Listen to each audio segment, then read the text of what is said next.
নমস্কার, শাশ্বতী সিনেটক্সে আপনাদের সবাইকে স্বাগত। এখন আপনারা শুনছেন কীর্তিহাটের কর্চা তারাশঙ্কর বন্দ্যোপাধ্যায়ের। আজ প্রথম অধ্যায় শুরু করি।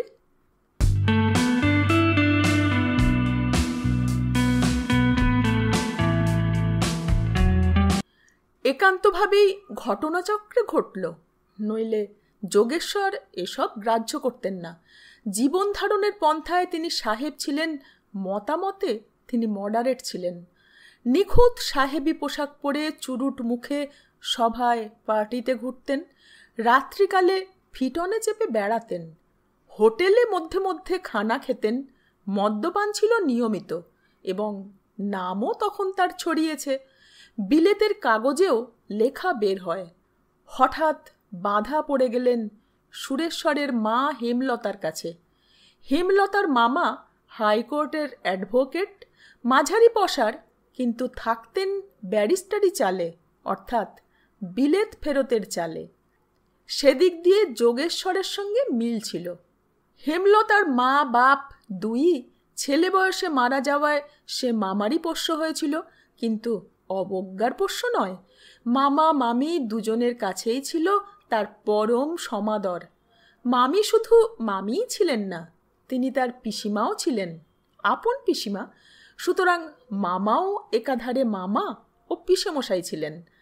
হেমলতাকেই নিজের মেয়ের মতো যত্নে মানুষ করেছিলেন এবং বেশ বেশি বয়সে যখন তাদের সন্তান হলো, তখন স্নেহ তার উপর পড়লেও হেমলতার উপর তারা নির্দয় হননি।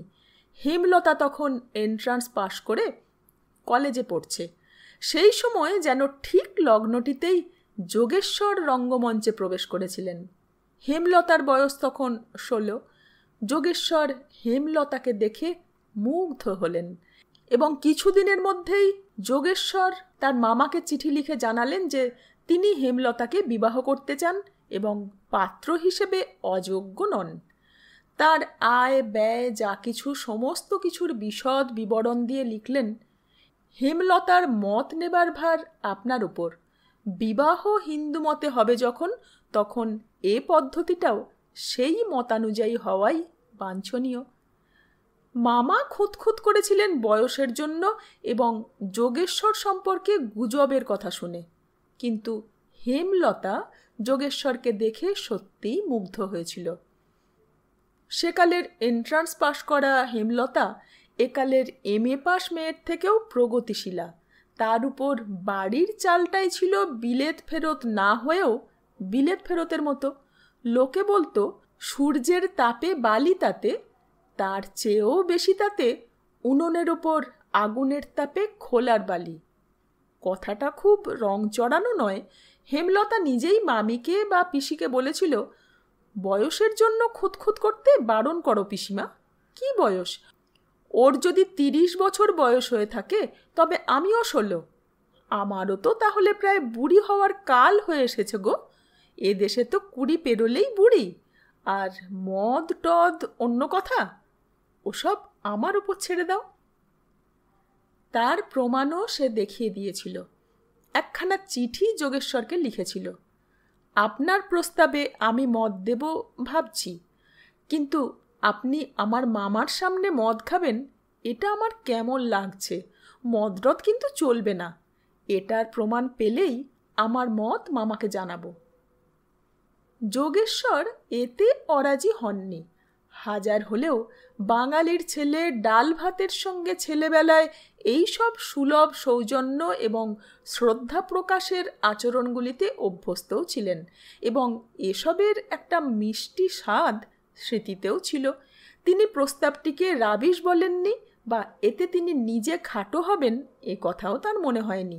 সুতরাং সেদিন রাত্রেই 8:30টার পর কাগজের আপিস থেকে বেরিয়ে শটান হেমলতার মামার বাড়িতে উঠে সিঁড়ির মুখে মুখের চুরোটটা ছুঁড়ে ফেলে দিয়ে ঘরে ঢুকেছিলেন। হেমলতার মামা সামনে হুইস্কির গ্লাস রেখে বসেছিলেন। যোগেশ্বরকে দেখেই বেয়ারাকে ডেকেছিলেন, বয় গ্লাস লে আও। যোগেশ্বর বলেছিল, নো থ্যাঙ্কস, পেগ নয়, বরং চা 1 কাপ। হেসে সোজা মুখের দিকে তাকিয়ে বলেছিলেন, আপনি গুরুজন, মামা শ্বশুর হবেন, ওটা আর আপনার সামনে চলতে পারে না। আমরা হরতন নই, ইস্কাপন। ইস্কাপনি ধারাটাই ভালো। তার উপর বিয়ে হলে হবে খাঁটি হিন্দু মতে। রেজিস্ট্রিতে ডাইভোর্স আছে, বিধবা বিবাহ আছে।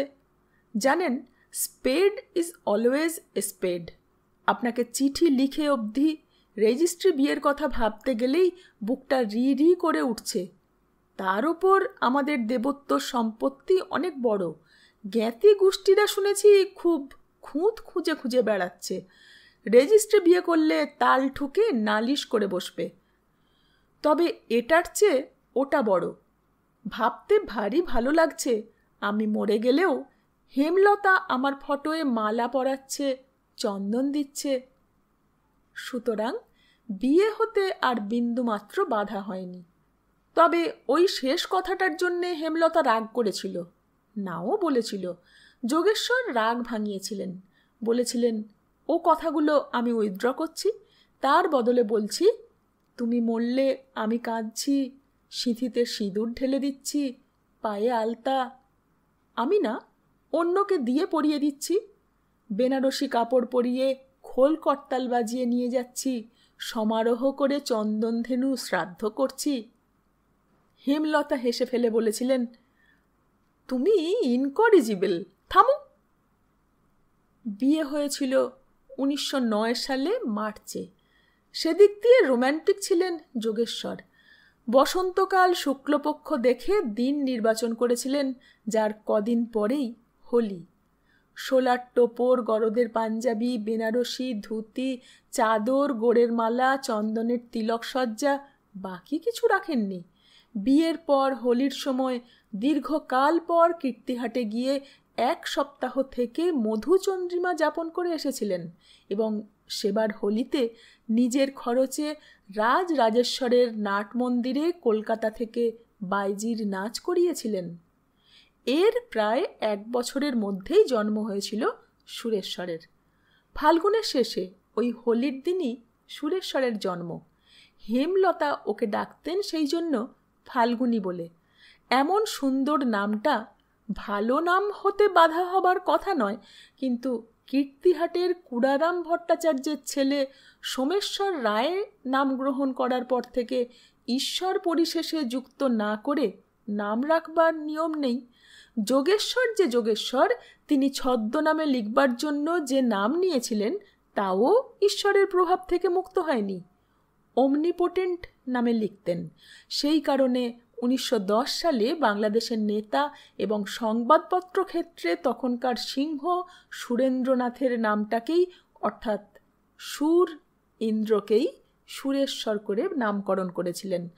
সুরেন্দ্রনাথের সঙ্গে যোগেশ্বরের প্রবল মতপার্থক্য ছিল, শেলি আর ইংলিশম্যানের মতপার্থক্য। তবু তিনি, অর্থাৎ যোগেশ্বর, তাকে বলতেন লায়ন অব বেঙ্গল। চাকর দারোয়ান ডাকত লালবাবু বলে, আসলে ফাগুলাল, কিন্তু হেমলতার ভয়ে লালবাবু হয়েছিল। লাল সত্যই রূপের অধিকারী ছিল এবং বাপের দুলাল ছিল। মা শাসন করতে চাইতেন, কিন্তু বাপ দিতেন না। মধ্যে মধ্যে এ নিয়ে বাকযুদ্ধ হতো স্বামী স্ত্রীতে। হেমলতা বলতেন, দেখো, সব বিষয়ে তুমি আমাকে দাবিয়ে রেখেছ, ছেলের ক্ষেত্রে তা চলবে না, আমি মানব না। যোগেশ্বর কপালে হাত ঠেকিয়ে বলতেন, ভাগ্যাং ফলতি সর্বত্র ন চ বিদ্যা ন চ পৌরসাং। তার অর্থ, অতি সরল, তোমাকে আমি দাবিয়ে রেখেছি এ অপবাদও শুনতে হলো, এবং হলো তোমার মুখ থেকেই হলো।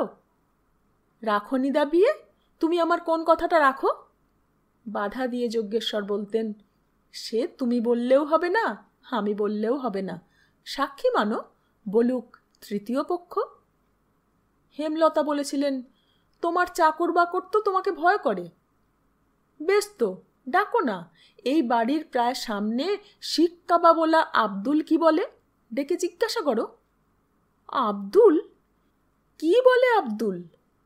আব্দুল বলে, शादी करके राय साहेब तो शेर से शियार बन गया। शादी का पहले 12-1 बजे तक मैदान में फिटन के पर घूमता, शेर के माफिक आवाज देता, कांस्टेबल लोग शिलाम देता, घर के दरवाजा पर पहुंचकर शेर के माफिक फुकरता, क्या बनाए रे अब्दुल। और शादी के बाद देखो 9 बजता और राय साहेब घर में पहुंच जाता, अब्दुल को फुकरता नहीं, कबाब भी खाता नहीं, घर घुस जाता। 12 बजता बाती बूझ जाता, पहले 2-3 तक बाती जलता। राय साहब को आवाज मिलता, बॉय। खाना टेबल से बर्तन उर्तन फेंक देता, झन झन। बस आप बोलो ठीक बोला कि झूठ बोला। निकरानी फिरेंगे छोकरी लोग तो रोती है उनको लिए।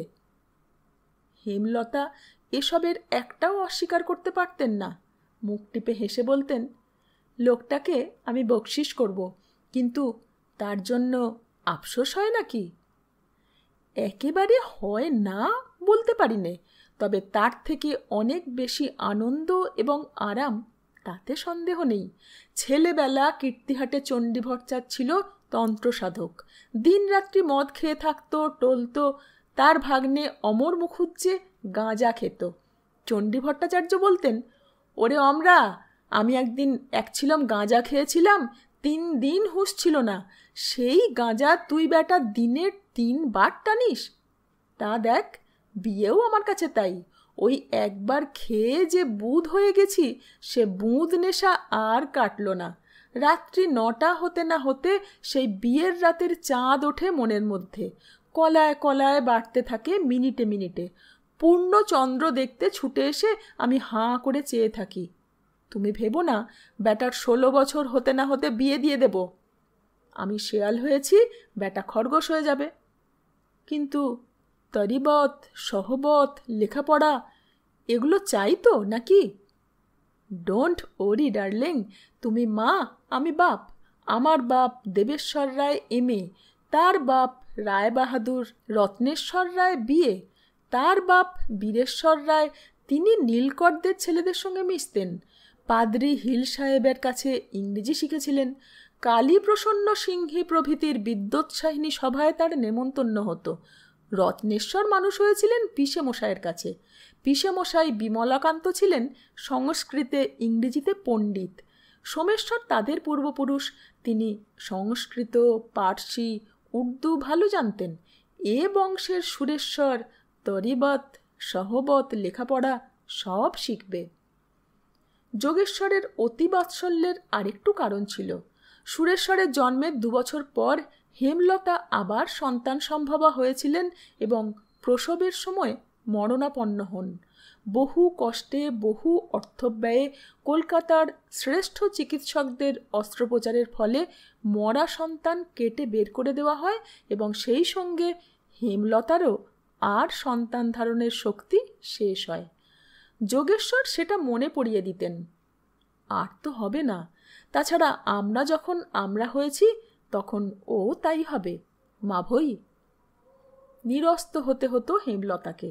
হয়তো স্বামী গরবিনী অন্তরে অন্তরে পুলকিতও হতেন। মা ভই বলতেন বটে যোগেশ্বর, কিন্তু 11 বছর বয়সে তিনি ছেলেকে নিজেই ভয় পেলেন।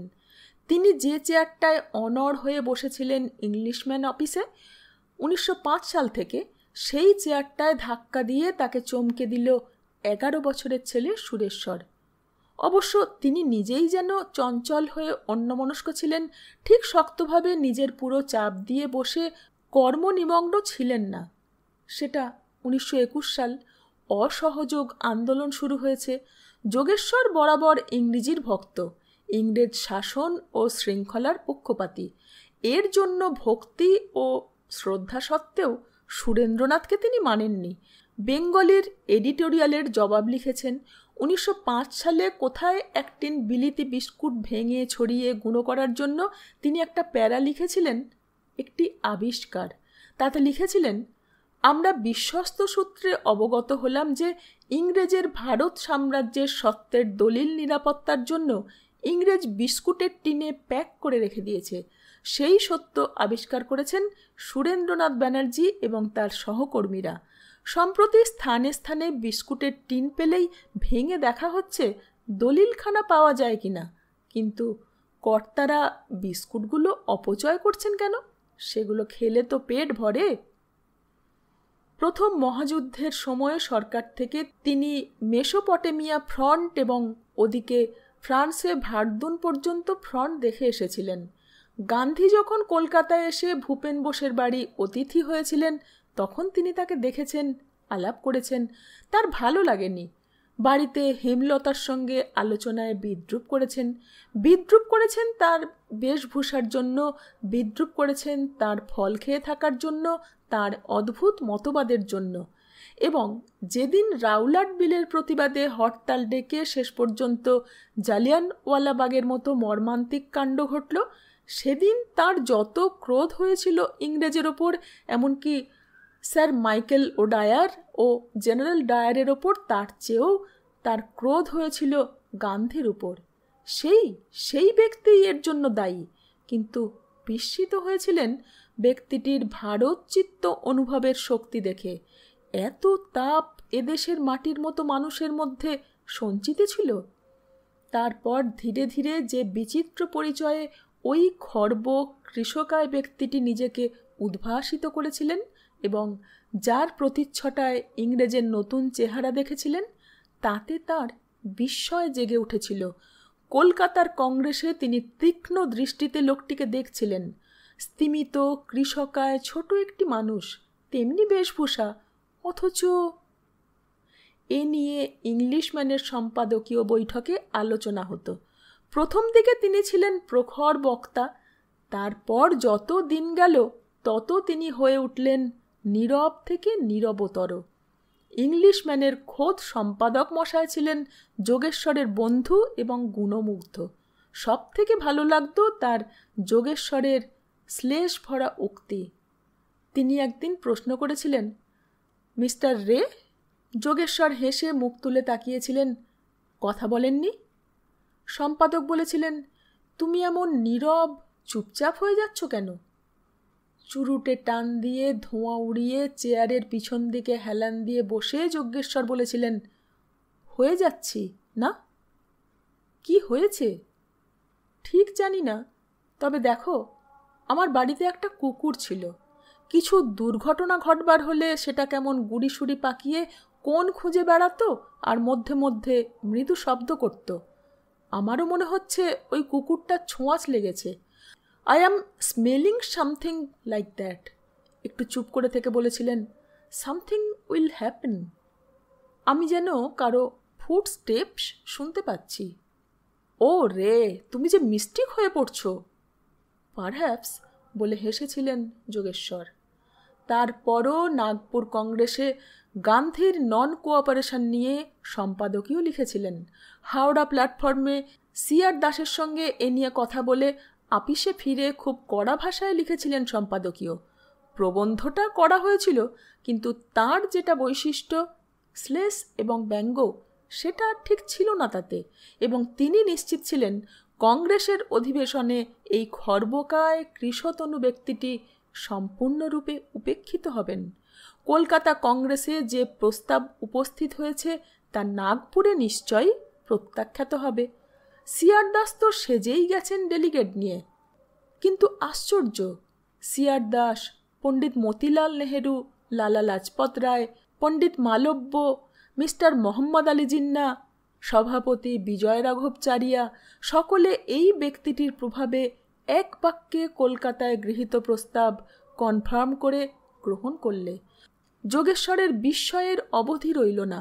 যেদিন খবরটা আসে সেদিন তাকেই বলা হয়েছিল সম্পাদকীয় লিখবার জন্য, কিন্তু কিছুক্ষণ বিমূঢ়ের মতো বসে থেকে তিনি প্রধান সম্পাদককে স্লিপ পাঠিয়েছিলেন, আমার মাথার মধ্যে যন্ত্রণা হচ্ছে, আজকের লিডার তুমি নিজে লিখো, আমি বাড়ি যাচ্ছি। দীর্ঘক্ষণ তিনি গঙ্গার ধারে বসে থেকে বাড়ি ফিরেছিলেন এবং সে রাত্রে যে মদ্যটুকু নিয়মিত খান তা খেয়ে উঠতে পারেননি চিন্তার মধ্যে। এত ভুল হলো তার। তারপর 21 সালে আরম্ভ হলো আন্দোলন। তিনি আপিসের রিভলভিং চেয়ারে বসে ঘুরতেন, এটা যেন নেশা হয়ে গেল তার। তিনি মনে মনে ঘুরতেন চারদিক, সঙ্গে সঙ্গে চেয়ারটাকেও ঘোরাতেন। একটা নতুন চেহারা, গোটা দেশটার একটা নতুন চেহারা, মদ্যপ মদ ছাড়ছে, চাকুরে চাকরি ছাড়ছে, ছাত্ররা পরীক্ষার হলে সিঁড়িতে শুয়েছে, নিজেরা পরীক্ষা দেবে না, অন্যদের দিতে দেবে না। শোভাযাত্রীর ওপর লাঠিচার্জ হচ্ছে, তাদের অ্যারেস্ট করে জেলে পাঠানো হচ্ছে, কিন্তু একদল যাচ্ছে আর একদল তার স্থান পূরণ করছে। মেয়েরা জেলে যাচ্ছে, বাসন্তী দেবী জেলে গেলেন দাস মহাশয়ের পিছন পিছন। এ হলো কি? ইংরেজরা গাল দিচ্ছে। সুরেন্দ্রনাথ পিছিয়েছেন, তিনি মন্ত্রিত্ব গ্রহণ করবেন। তিনি নিজে তারও পিছনে, অনেক পিছনে। তিনি ইংলিশম্যানে এডিটোরিয়াল লিখছেন। তার পিতা দেবেশ্বর রায় বিপ্লবীদের সমর্থন করেছেন, গোপনে অর্থ দিয়েছেন, কিন্তু তিনি এমনিই অবস্থায় ওই ঘোরানো চেয়ারখানা কিসের ধাক্কায় যেন উল্টে যাই হলো। টেলিফোন বেজে উঠল। তিনি রিসিভার তুলে ধরে বলেন, রয়? ওদিক থেকে কথা ভেসে এলো, আমি হেম বলছি। কি খবর? তুমি বাড়ি এসো, গাড়ি গেল। এই তো ঘণ্টাখানেক বাড়ি থেকে এসেছি। সুরেশ্বর স্কুল থেকে ফেরেনি, গাড়ি ফিরে এলো, তাকে পায়নি। মানে? সে টিফিনে বেরিয়ে চলে গেছে। ক্লাসের বন্ধুরা বলেছে সে বড় বাজার গেছে পিকেটিং করতে। পিকেটিং করতে? হ্যাঁ। যোগেশ্বর তৎক্ষণাৎ উঠে বেরিয়ে এসেছিলেন আপিস থেকে। সেই এসেছিলেন, আর ঠোকেননি। কীর্তিহাটের কর্চা 2। রাত্রি হয়েছিল সুরেশ্বরকে বের করে আনতে। সার্জেন্টের হাতে সে মার খেয়েছিল, থানার লকআপ থেকে বের করে আনতে হয়েছিল। তাতে সুরেশ্বর অপ্রতিভ হয়নি, লজ্জিত হয়নি, সগৌরবে ঘোষণা করে বলেছিল, আমি ওকে ইট মারতে পারতুম, কিন্তু মারতে মানা। অহিংসার মানে কি হয় বাবা? যোগেশ্বর আগে হলে বলতেন কাওয়ার্ডস, ভীরুতা হলো এর মানে, কিন্তু সেদিন তা বলতে পারেননি। বেটনের ঘায়ে সুরেশ্বরের পিঠে কয়েকটা দাগ উঠেছিল। তিনি তার দিকে তাকিয়ে বলেছিলেন, মার খেয়ে তুমি বলেছিলে আর করব না? না, সবেগে ঘাড় নেড়ে অস্বীকার করে সে বলেছিল, আমি বন্দে মাতরম বলেছিলাম। তুমি এখন শুয়ে পড়ো, এখনই ডাক্তার আসবেন। এরপর একলা ঘরে পায়চারি করেছিলেন। মধ্যে মধ্যে অস্ফুট কণ্ঠে বলেছিলেন, he is the man, yes he is the man. চাকর হুইস্কির বোতল, গ্লাস, সোডা দিয়ে গিয়েছিল। প্লেটে মাংসের বড়া, হেমলতার নিজের তৈরি, দিয়েছিল। তার সঙ্গে স্যালাড এবং একটা কাটলেট, যা তার নিত্যকারের খাদ্য। কিন্তু ওসবের আকর্ষণেও তিনি চেয়ারে এসে বসেননি, সেই ঘুরেই বেড়াচ্ছিলেন। ছেলেকে ডাক্তার দেখিয়ে ঘুম পাড়িয়ে হেমলতা তার ঘরে এসে ঢুকে সবিস্ময়ে বলেছিলেন, এ কি, এখনো ঘুরপাক খাচ্ছ? ভয় নেই, বসো। সুরো ঘুমিয়েছে। ডাক্তার দেখে বললে, হ্যাঁ, মার খেলেই দাগ ওঠে, নাথিং সিরিয়াস। হাসপাতালে একে বলে মাইনর ইনজুরি। আর একটা পাক ঘুরে আসতে আসতেই হেমলতার কানে তার ওই হি ইজ দ্য ম্যান কথাটা গিয়েছিল। বলেছিলেন, কি বলছো? ঠিক হয়েছে। আচ্ছা বলো তো, এদেশের সব থেকে বড় লোক, আই মিন গ্রেটেস্ট ম্যানদের নাম 5 or 6? কেন, রামমোহন রায়? তাঁর নাম কীর্তিহাটের লোক জানে? তাছাড়া উনি তো টাটকা। 5000 বছর পর যাদের নাম থাকবে 5, বলো? তাহলে শ্রীরামচন্দ্র, শ্রীকৃষ্ণ, ওরা অবতার। তাহলে Buddha, Shankar, Chaitanya, Ramakrishna, that's it, correct. এদেশের রাজা, রাজপুত্র, বীর এরা নয়। বুদ্ধ, শঙ্কর, চৈতন্য, রামকৃষ্ণ, দিস সন্ন্যাসিস, এরাই বড়, এরাই বেঁচে থাকে। এবং if I am not wrong, একটু ভেবে বলেছিলেন, no, I am not wrong, this man, this mister Gandhi, he is one of them. লোকটা ঘরে থাকবে না, নিশ্চয় চলে যাবে ঘর ছেড়ে। দেখো। তোমার হলো কি? বসো, খাও, খাবার জুড়িয়ে গেল। যাক, বোতল, গ্লাস, সোডা নিয়ে যেতে বলো। 1 গ্লাস ঠান্ডা জল দিয়ে যাও। না না, পাগলামি করো না, এতদিনের অভ্যেস বরং কমাতে পারো। নো, মরদ কি বাত, হাতি কি দাঁত। আমি বন্য শুকর নই, শুকরেরও দাঁত থাকে, সে দাঁতে কোনো কাজ হয় না। খাননি মদ। পরদিন সকালে উঠে চলে গিয়েছিলেন বাজারে, চিতপুর বেন্টিং স্ট্রিট অঞ্চলে। হেমলতা বলেছিলেন, কোথায় যাচ্ছ? আসছি, ব্যস্ত হইও না। ঘণ্টা দেড়েক পরেই ফিরে এসেছিলেন এক সেতার এবং এক বেহালা নিয়ে। হেমলতা সবিস্ময়ে বলেছিলেন, ও মা, এ কি হবে? বাজাবো। এই বুড়ো বয়সে সারেগামা পাধানিসা? কি খেয়াল তোমার! হেমলতা তার বিবাহিত জীবনে স্বামীর সঙ্গীতানুরাগের কোনো পরিচয় পাননি। যোগেশ্বর হেসে বলেছিলেন, ক্ষণেক অপেক্ষা করো, বলে বেহালাখানা নিয়ে সুর বেঁধে বাজিয়েছিলেন কিছু, এবং অতি নিপুণ সুন্দরভাবে বাজিয়েছিলেন। অবাক হয়ে গিয়েছিলেন হেমলতা, কথা বলতে পারেননি। সুরেশ্বরও এসে দাঁড়িয়েছিল। যোগেশ্বর হেসে প্রশ্ন করেছিলেন, কি বাজালাম জানো? সুরেশ্বর বলেছিল, আমি বলবো বাবা। পারবে বলতে? হ্যাঁ, তা পারবার কথা, বলো। একই রূপ হেরি হরি ধরেছ যোগীর বেশ, বাগেশ্রী। রাইট। তারপর হেমলতার মুখের দিকে তাকিয়ে বলেছিলেন, গ্রামাফোনের সামনে বসে ওর গান শোনা এবং গলা মেলানো দেখনি? কিন্তু গলা নেই, তবে সঙ্গীত রোগটা আমাদের রক্তে আছে, বংশগত। শুনেছি আমাদের পূর্বপুরুষে একজন ছিলেন মস্ত বড় সাধক, আর গানে ছিলেন সিদ্ধহস্ত, অর্থাৎ যন্ত্রী। কই, আমাকে তো কখনো বলনি। কি বলবো? ছেলেবেলা কীর্তিহাটে ছিলাম কবছর, ঠাকুরদা তখন বেঁচে, তখন শিখেছিলাম। কিন্তু বাবা আমাকে বারণ করেছিলেন, বলেছিলেন, ওটা তুমি শিখো না, তাহলে আর কিছু হবে না। বৃদ্ধ বয়সে ওটা নিয়ে বসো, তখন কল্যাণ হবে। সে বয়স এই 40 বছর বয়সেই হলো। হলো বই কি, আজ থেকে বানপ্রস্থ। এর অর্থটা ঠিক বুঝতে পারেননি হেমলতা, মানে চেষ্টাই করেননি। দুপুরবেলা খেয়ে শোবার সময় বলেছিলেন, দেখো, আমাকে আজ আর ডেকে ঘুম ভাঙিও না, মানে নট বিফোর 4। কোচম্যানকে বলে দিও গাড়ি চাই না। আপিসে যাবে না? না, ও বেলাতেই চুকিয়ে দিয়েছি পাঠ। কি যে হেয়ালি করো! বলিনি তোমাকে চাকরি ছেড়ে দিয়েছি?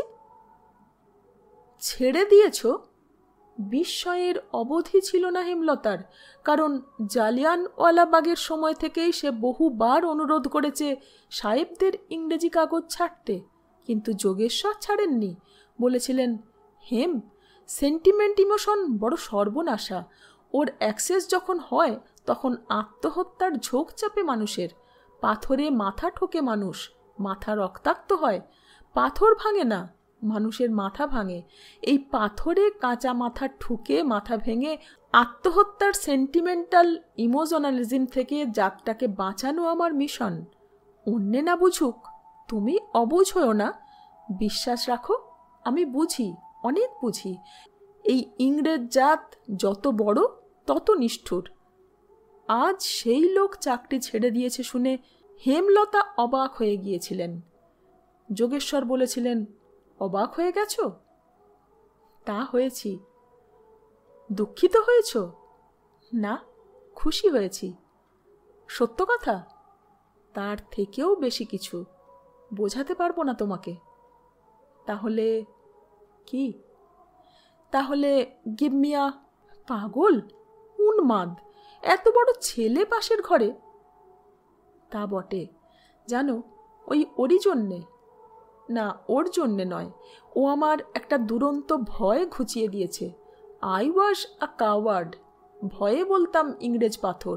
ও মাথা ঠুকে অক্ষত মাথা নিয়ে ফিরে এসে আমাকে দেখিয়ে দিল যে না, তা নয়। যাক, তুমি ঘুমোও, আমি সুরকে ঘরে বন্ধ করেছি। তার কাছে যাই, বিকেলে কিন্তু খদ্দ কিনতে যাব, সুরকে কথা দিয়েছি। শোনো, আর একটা কথা। কি? আমাকে ঘুম পাড়িয়ে মা বেটা দুজনেই যেন বেরিয়ে পড়ো না পিকেটিংয়ে। ঠাট্টা হচ্ছে? মোটেই না।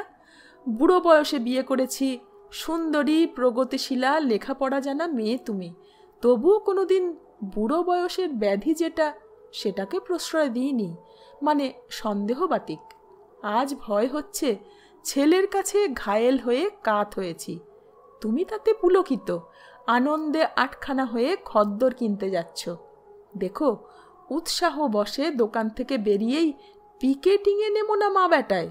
জেলে যাও, কষ্টে সৃষ্টে বিরহ সইতে পারবো, কিন্তু উদ্বেগের সীমা থাকবে না মনে মনে কোনো পিকেটিং রণনিপুণ প্রদীপ্ত পুরুষকে জয়মাল্য দিলে। হেমলতা সেকালের আধুনিকা। কালটা একদিকে যেমন ক্ষোভ আর রোষের যুগ, তেমনি রসের যুগ। রবীন্দ্রনাথের কাব্যরসে গৌরভূমি ভেসে গেছে। হেমলতা রাগ করেননি। তিনি হেসে বলেছিলেন, দেখো, তোমার এই রসবোধের জন্যই বয়সের 12-13 বছর তফাৎ সত্ত্বেও আমি স্বেচ্ছায় তোমাকে বিয়ে করেছিলাম। তোমরা জমিদার, তুমি জার্নালিজমের নামী লোক, শৌখিন সাহেব মানুষ, তোমার ফ্রেঞ্চ কার্ড দাঁড়িয়ে আছে সেজন্যে নয়। আজ এই চাকরি ছাড়লে, মদ ছাড়লে, এর জন্যে অ্যাডমিরেশন প্রায় ভক্তিবাদে এসে পৌঁছেছে। ভেবো না, ইন্দ্র হাতছানি দিয়ে সচিত্ত অফার করলেও আমি মরতে চাইব না তোমাকে ফেলে, বলে স্বামীর ঠোঁটের ওপর ঠোঁট রেখেছিলেন। যোগেশ্বর পরবর্তীকালে বলতেন, ওই দিনটি তাঁর জীবনে সর্বোত্তম সুখের দিন। এরপর সেতার বেহালা নিয়ে পড়েছিলেন যোগেশ্বর, ওস্তাদ রেখেছিলেন এবং শেখার সময় সুরেশ্বরকে কাছে রাখতেন। সুরেশ্বর জন্মাবধি যে সঙ্গীত বোধ নিয়ে জন্মেছিল, তাতে সে না শিখেই বায়া তবলা বাজাতে পারত, আর ছবি আঁকত যেখানে সেখানে। সে বছরখানেক, এর মধ্যেই ক্রমে ভাঁটা পড়ে এলো আন্দোলনে। জেলখানায় দেশবন্ধু দাসের সঙ্গে ইংরেজ সরকারের কথা হতে হতে বন্ধ হলো। গান্ধী রাজি হলেন না।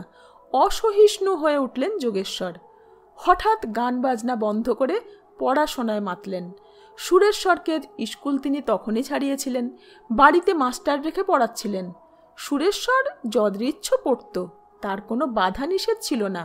তিনি নিজে পড়তে লাগলেন, গীতা চণ্ডী থেকে শুরু করে রামায়ণ, মহাভারত, উপনিষদ পর্যন্ত।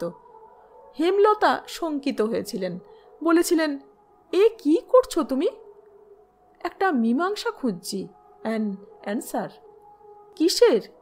বাঘ সাপের সামনে নন ভায়োলেন্স, অহিংসার কিছু দাম আছে কি না, এবং মানুষের প্রকৃতির মধ্যে বাঘ সাপের প্রকৃতির অস্তিত্ব অস্বীকার করা যায় কি না? কথাটা বুঝেছিলেন হেমলতা। উত্তর দিতে পারার তার কথা নয়, কিন্তু তিনি বলতে পারতেন, কেন এ নিয়ে মাথা ঘামাচ্ছ তুমি? স্বাভাবিক নিয়মে যা ঘটবার তা ঘটবেই। বা এই ধরনের কোনো কথা তিনি নিশ্চয় বলতে পারতেন, কিন্তু তাও তিনি বলতে পারেননি। যোগেশ্বর বলেছিলেন, নর্থ পোল সাউথ পোলেও 6 মাস দিন 6 মাস রাত্রি, ডার্কনেস অ্যান্ড লাইট, সমান অধিকার। সূর্যালোকে গেলে পুড়ে ছাই হয়ে যায়, দ্যাট ইজ ডেথ। এ লোকটি ভুল করলে। গান্ধী। ইংরেজ নিজেকে ব্রিটিশ লায়ন বলে, কিন্তু আসলে সে বাঘ। এত বড় এম্পায়ার যে সে গড়েছে, তাতে তার ক্যারেক্টারে, সিংহের ক্যারেক্টারে স্ট্যাম্প নেই, আছে বাঘের। ব্রিটিশ জাস্টিস ততক্ষণ যতক্ষণ তার এম্পায়ার অনর আছে। নতুন গড়া, নতুন পাওয়া কোম্পানির দেওয়ানির মধ্যে প্রজার উপর অত্যাচার হয়েছিল, কটা রাজা রানী বেগমের ওপর অত্যাচার হয়েছিল বলে হেস্টিংসের ইমপিচমেন্ট হয়েছিল। বার্ক সেরিডানের কণ্ঠস্বর হেস্টিংসকে তিরস্কার করে পৃথিবীকে চমকে দিয়েছিল, কিন্তু আর তা হবে না, নিশ্চিত থাকো। অক্টাল্লনি মনুমেন্টটাকে আমি আওয়াজের ধাক্কায় কাঁপতে দেখি। দিস ম্যান, আশ্চর্য ক্ষমতা, কিন্তু এক ভুলে সব মাটি করে দিলে। আমি চোখে দেখছি। হেমলতা এবার বলেছিলেন, তুমি কাগজ বের করো, লেখো। কাগজ? হ্যাঁ। ও আমার দ্বারা হবে না। লিখতে পারলেই কাগজ বের করা যায় না। কেন? তোমার তো টাকার অভাব নেই। কথাটা মিথ্যে ছিল না। তার বাপ তাকে 1 লাখ টাকা নগদ দিয়েছিলেন কাগজ বের করার জন্যেই। বড় ছেলেকে কলিয়ারি দিয়েছিলেন, তাকে দেননি, তার জন্যে। এছাড়া এত বড় বাড়িটা দিয়েছিলেন, সেও এরই জন্যে। নিচের তলায় প্রেস হবে, উপরতলায় আপিস।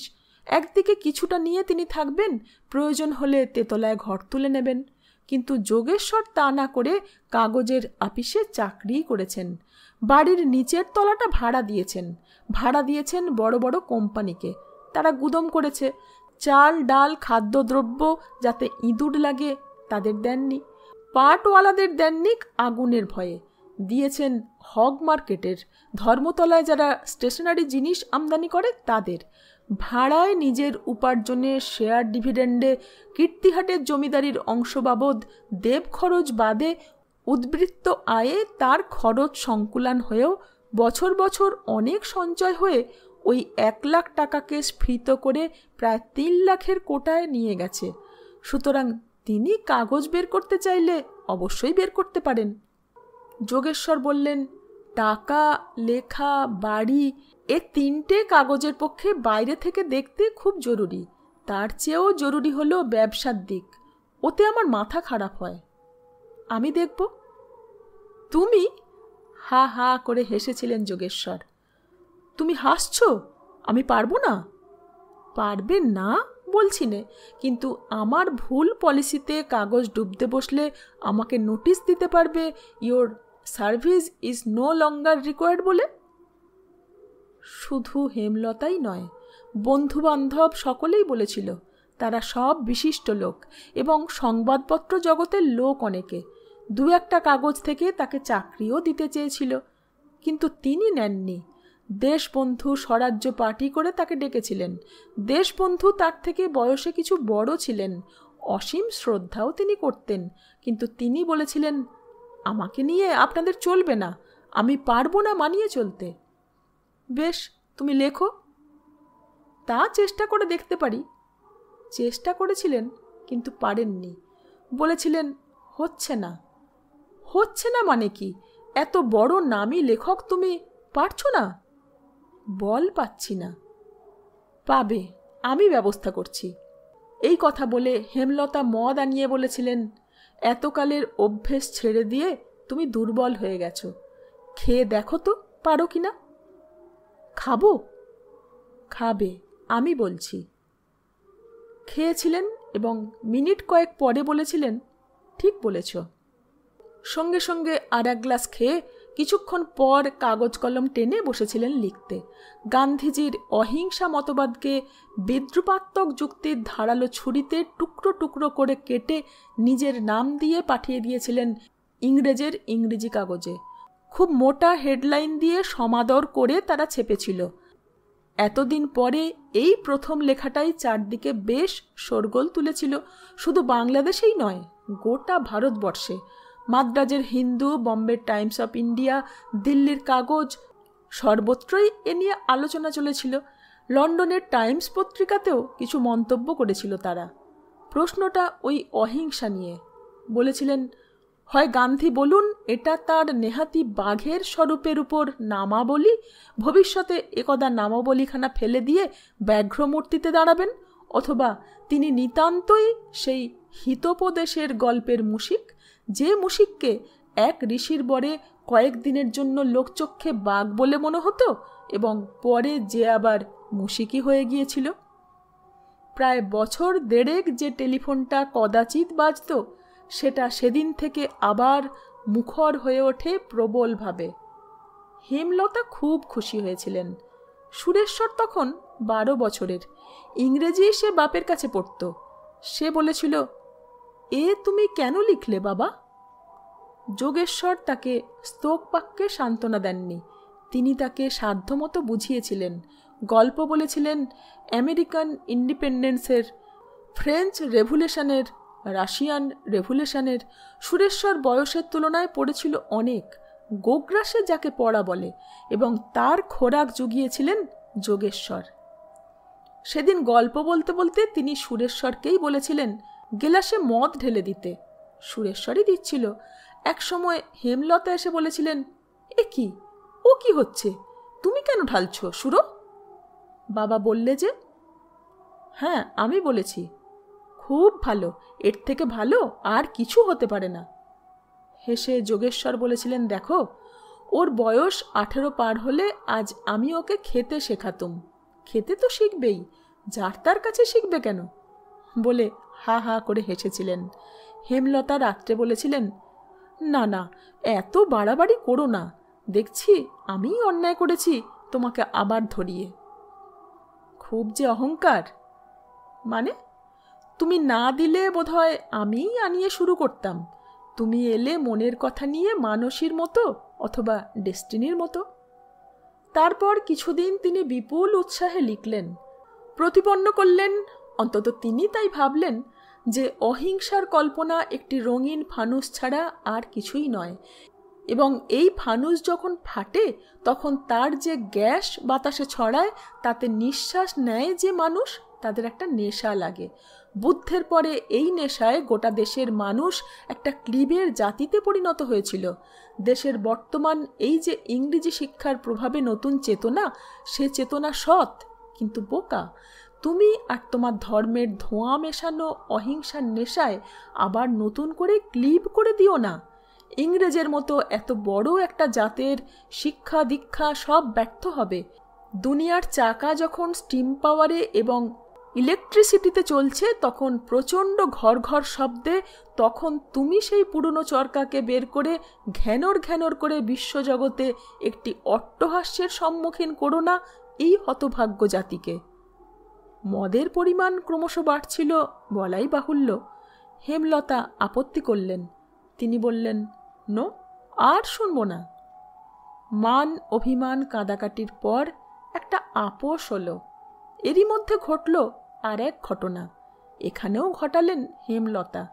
তার মামাতো ভাই তখন ব্যারিস্টার এবং বেশ পসারওয়ালা ব্যারিস্টার। তার ছেলের জন্মদিনে বাড়িতে ছিল পার্টি। সেখানে গিয়েছিলেন সুরেশ্বরকে নিয়ে। গান বাজনার আসর ছিল। সেই আসরে বাজিয়ের অভাব হচ্ছিল। বসিয়ে দিলেন ছেলেকে বায়া তবলা বাজাতে। সে চমৎকার বাজালো। 14 বছরে সবে পা দিয়েছে, সুন্দর চেহারা। তারিফ সে পাওনার থেকে বলতে গেলে বেশি পেলে। প্রশ্ন উঠল, ও মা, শিখলে কখন?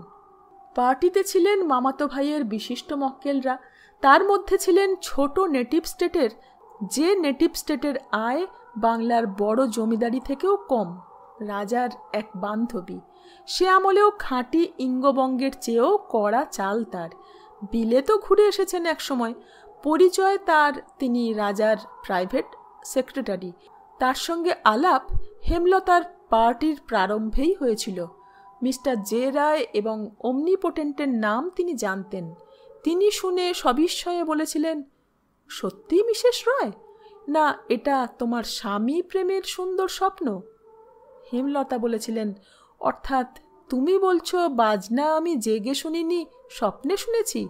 যেমন তোমার মহারাজার শিকারের ঘটনাগুলো ঘরে শুয়ে শুয়ে দেখেছ? হেসে উঠেছিলেন মহারাজার বান্ধবী। বলেছিলেন, মহারাজার গুলির চেয়েও তোমার কথার টার্গেট অব্যর্থ এবং মারাত্মক। বেশ তো, আমি মহারাজার গুলির তাক দেখাতে রাজি আছি, তবে শিকারে যেতে হবে। তুমি মিস্টার রয়ের অপরূপ বাজনা আমাকে শুনিয়ে দাও। আমি গান বাজনা বুঝি, ভালো লাগে। হেমলতা বলেছিলেন, কাল আমার ওখানে চায়ের নেমন্তন্ন তোমার।